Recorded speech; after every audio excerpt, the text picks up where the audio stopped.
श्रीपाल मैना सुंदरी के चरित्र की 4 बातें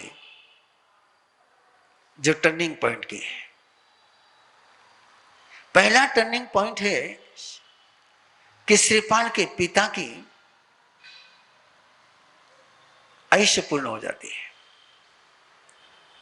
मरणांतिक वेदना रोग के कारण से आयुष्य पूर्ण हो जाती है।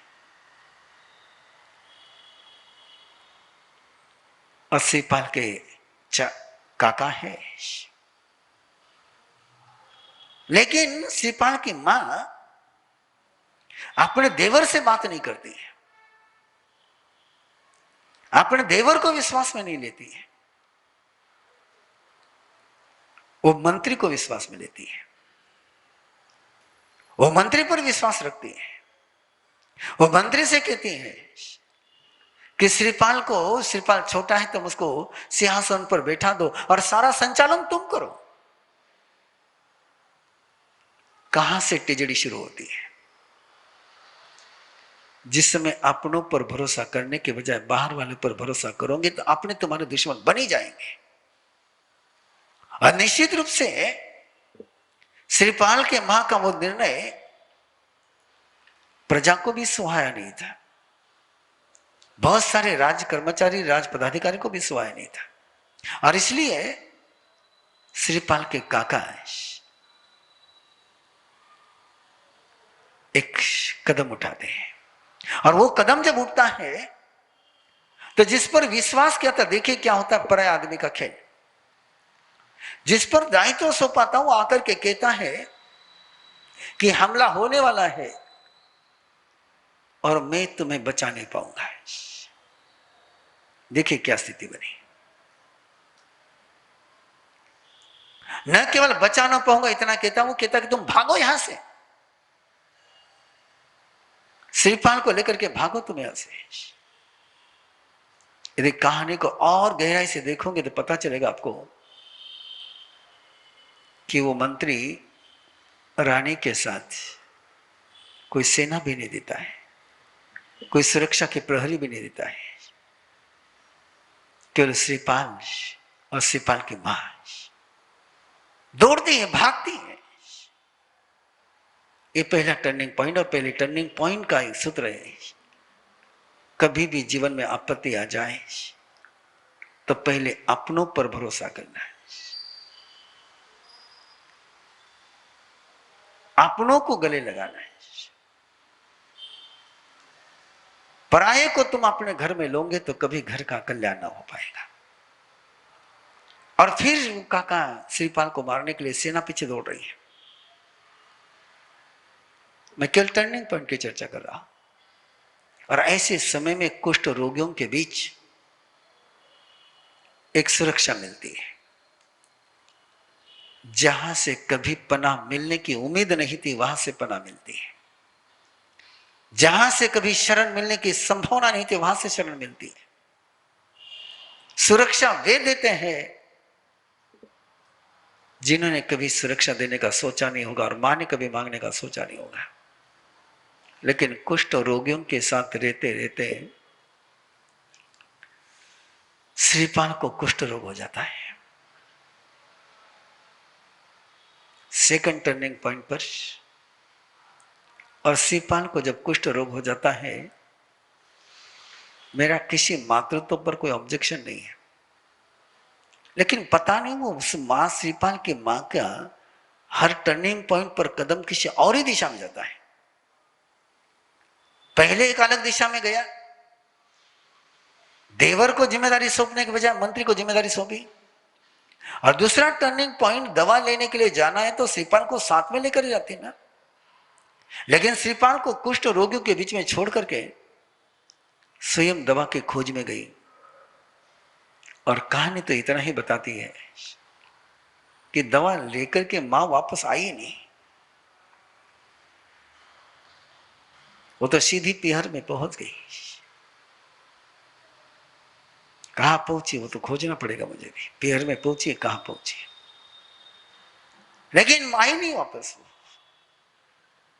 ये दूसरा टर्निंग पॉइंट है। तीसरा टर्निंग पॉइंट है, एक पिता अपने 2 बेटियों को पूछता है, तुम्हें ससुराल कैसा चाहिए, तुम्हें अपना पति कैसा चाहिए, तुम्हें अपना साजन कैसा चाहिए, तुम्हारी शादी में किसके साथ करूं, मेरे हाथ में मैं चाहूं तो तुम्हें सुखी कर सकता हूं। और रूप सुंदरी तो कह देती कि ऐसा ऐसा ऐसा ऐसा चाहिए, और मैना सुंदरी कहती कि नहीं पिताजी, ये मर्यादा के बाहर की बात है, ये शिष्टाचार नहीं है कि मैं आपके साथ इस विषय में बात करूं। मैं केवल इतना ही कहना चाहूंगी कि आप जहां भी मुझे दोगे मैं सुखी रहूंगी, मैं दुखी नहीं रहूंगी, मैं सुखी रहूंगी। सीधी सी बात थी, लेकिन सामने वाले के अहंकार को चोट लगी। कोई चोट लगने का कारण नहीं था इसमें, खुश हो जाना चाहिए था बाप ने कि बेटी ने उसको टेंशन लेस कर दिया कि पिताजी तुम मुझे कहीं पर भी दोगे तो मैं सुखी रहूंगी, मैं कोई शिकायत नहीं करूंगी। ऐसी बेटी मिलना,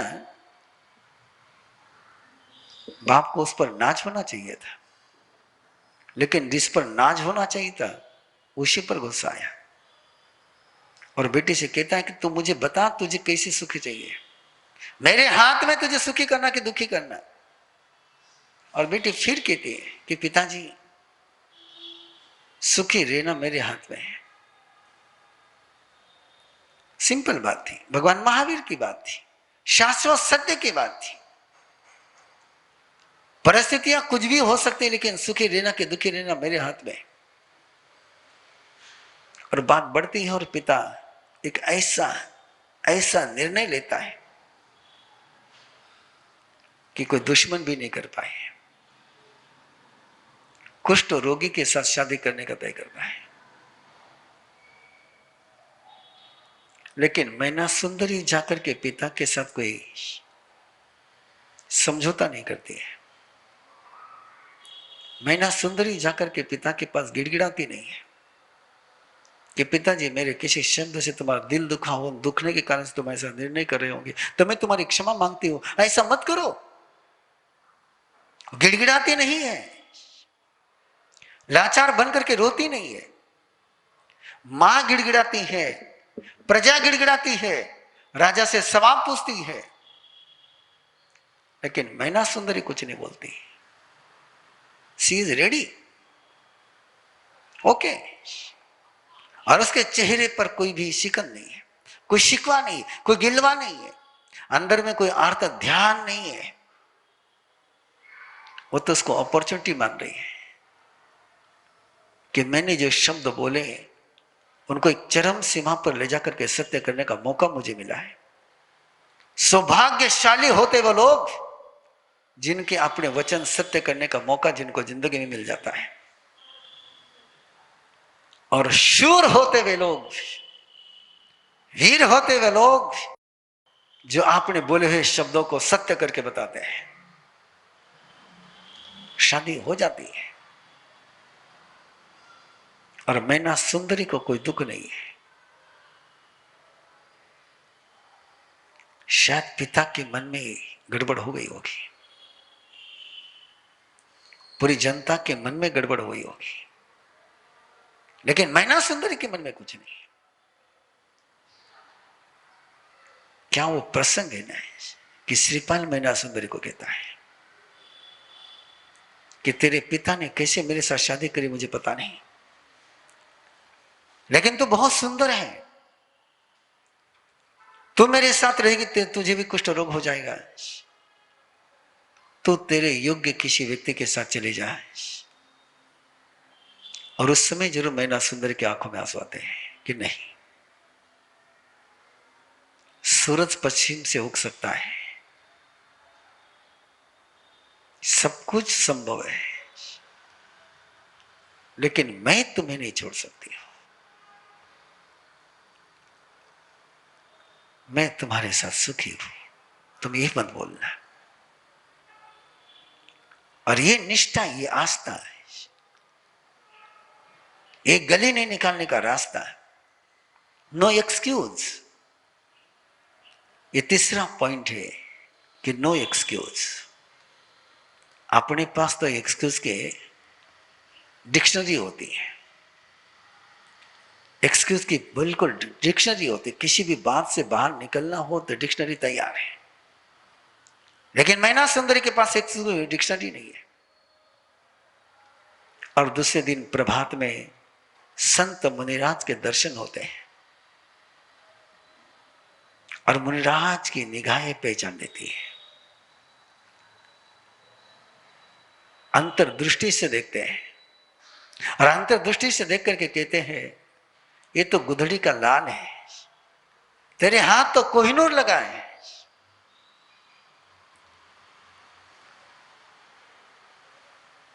तुझे इसको तराशना है। और तब वो गुरुवर से पूछती है कि रोग मुक्ति कैसे हो जाए, और 9 पद की होली का एक साधन की विधि बताते हैं। ये कहते हुए कि हम मुनिराज हैं, हम किसी देवी देवता की आराधना तुझे नहीं बता सकते हैं, लेकिन पंच परमेष्ठि के 9 पद की आराधना की एक विधि तुझे दे रहा हूं, और पंच परमेष्ठि की शक्ति की आराधना करेगी तो इसके कर्म निर्जरा होकर के स्वस्थ हो जाएगा। देवी देवता की आराधना से कर्म निर्जरा नहीं होगी। देवी देवता की आराधना से पत्ते टूट सकते हैं, लेकिन जड़ वैसी रहेगी पाप की। लेकिन पंच परमेष्ठि की आराधना से सब पाप पनासनो, दुख नासनो नहीं, पाप पनासनो। कि दुख का जो कारण है वो पाप है। मंत्र की तरफ देखिए, आपका मंत्र क्या कहता है, ऐसो पंच नमोकार सब पाप पनासनो, सब दुख नासनो नहीं है। दुख नाश शब्द का प्रयोग नहीं वहां पर। दुख जिसके कारण से होता वो पाप, और पाप का नाश हो गया तो दुख की संभावना समाप्त हो गई। और पाप नाश करने का रास्ता ही है, रोग नाश का नहीं है, पाप नाश का है। और उसी समय मुनिराज के पास एक श्रावक दर्शन के लिए आता है, और मुनिराज वो श्रावक को कहते हैं इसको इस धर्मी है, ये सधर्मी धर्म आराधना करना चाहता है, इसकी धर्म आराधना के लिए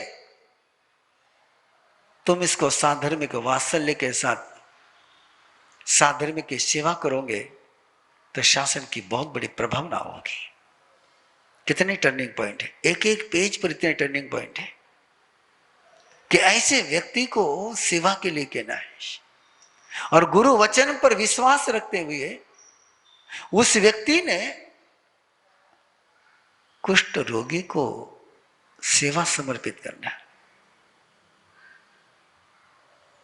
अगली कहानी तो आपको पता ही है,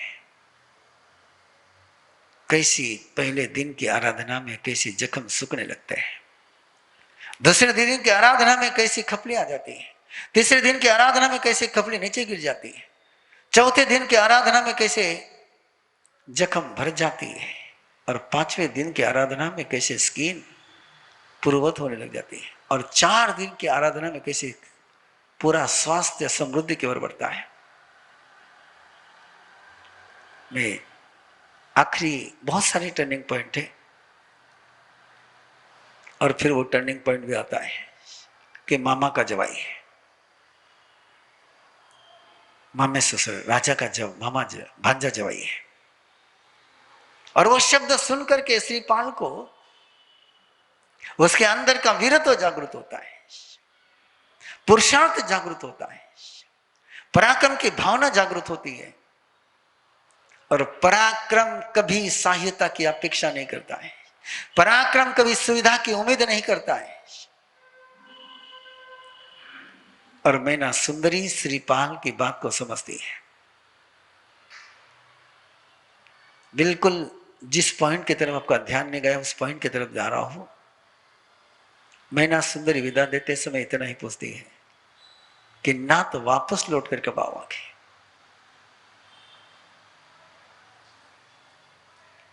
सारा अज्ञात है, कहां जाना है, किधर जाना है, कुछ भी नहीं है, कुछ भी ठाव ठिकाना नहीं है।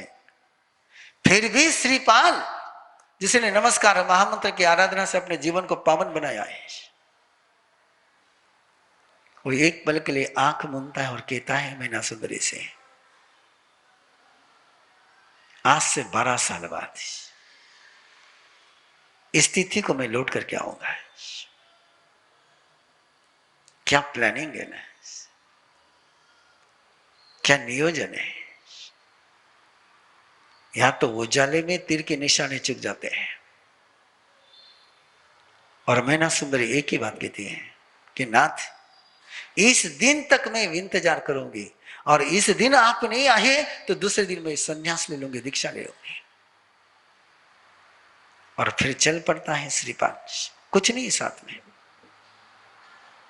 केवल नमस्कार महामंत्र का बल है, केवल नमस्कार महामंत्र की आस्था है, केवल नमस्कार महामंत्र की साधना है। और उस साधना के बल पर बढ़ते ही जाता है। और हर आपत्ति, हर संकट, हर खतरा उसको ऊंचाई पर पहुंचाता है। धवल सेठ हमेशा दगाबाजी का प्रयास करता है, और हर प्रयास उसके फेल होकर के उसी प्रयास में से श्रीपाल और ऊंचा उठता है। टर्निंग पॉइंट केवल एक ही है, श्रीपाल कभी धवल सेठ को ब्लेम नहीं करता है। वो तो एक बात का एहसास रखता है कि धवल सेठ ने मुझे जहाज में बैठने दिया,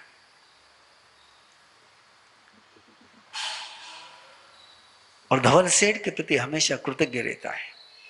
और धवल सेठ हमेशा नमक हरामी के काम करते रहता है, लेकिन श्रीपाल कभी कुछ नहीं बोलता है। यह है नमस्कार महामंत्र की आराधना का परिणाम है। और फिर बिल्कुल उसी दिन रात वो लौट जाता है।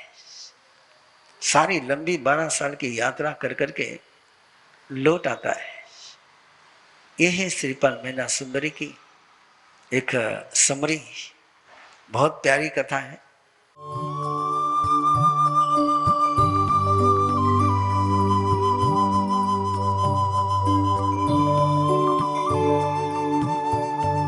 इस कार्यक्रम के पुण्यार्जक हैं श्री दीपचंद जी, श्री सुनील जी, श्री सुजीत जी, श्री सूरज जी पारक, पूना दाल एंड बेसन मिल्स पुणे।